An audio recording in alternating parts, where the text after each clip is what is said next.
Coming into the 2020 season, the Sacred Heart Pioneers didn't even know if they would have a season.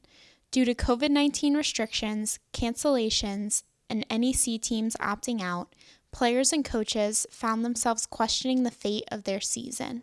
Us finding out that we weren't going to have a season was a hard no for us. When we found out that we weren't going to have a season, it was like a real crush because some of us had been here already for like 2 months in the summer, working hard, just wanting to play, because in a time like that where everything in the world isn't going right, you feel like football is the only thing that you have. And then when that got canceled, it was a hard shot for sure. But our coaches kept our faith strong. We had practices here and there. We got shut down twice or multiple times because of COVID just throughout our team. So then when we came back in the wintertime, everybody, we didn't go out. It was like a huge deal. Nobody went out. We were focused on these 4 games that we knew we had. And then finally getting to play, we hadn't played in like almost a year or more than that, getting the rust off for sure. Obviously it was a struggle. There was a lot of moving pieces and you had to be ready to adjust on the fly, but I thought our kids did a great job responding. They were prepared and they were ready to play a spring season. And, very happy with what they were able to accomplish this past spring.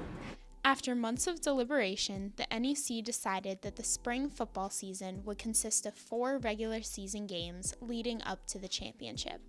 Sacred Heart lost the season opener to Duquesne, but would return to Pittsburgh for their redemption. Every game was a championship game, and with going into that mindset, we couldn't lose. So that just made it fun. It made everything like a playoff game. My mindset going into it was all right, I'm not losing twice. We just shouldn't be losing to them. They're a good team. Give them respect. I think we just wanted more. That's all it is. Every time we wanted more.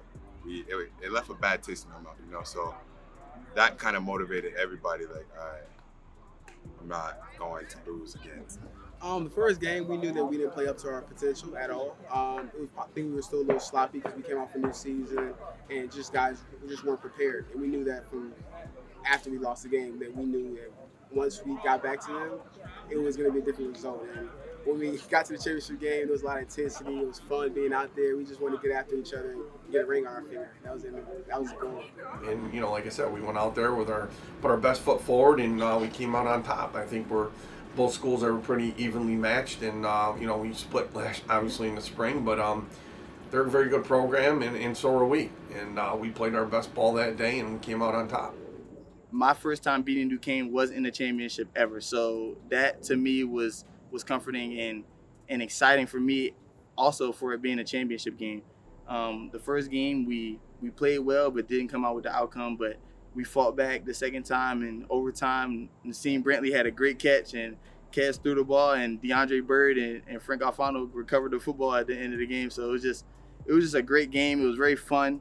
Got to celebrate very different than a lot of people would have, but it was just a great time. There was a lot of things that we asked these kids to do, and they were able to do it.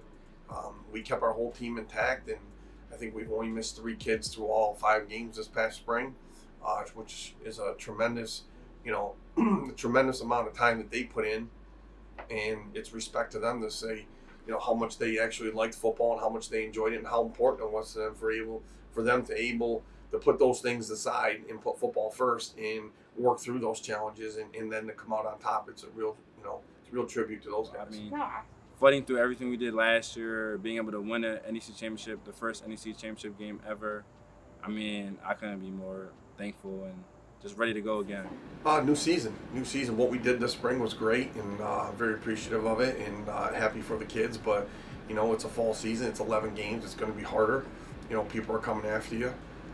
You got a target on your back, and you're going to play 11 games. You're not going to play 4, so you're going to play 11. And it's a long season, and we have to take 1 week at a time, play our best football, and put it all together. And understand that the spring was great, but it's a new season, and they have something else to prove. So get that chip on your shoulder, and let's get ready to go September 4th.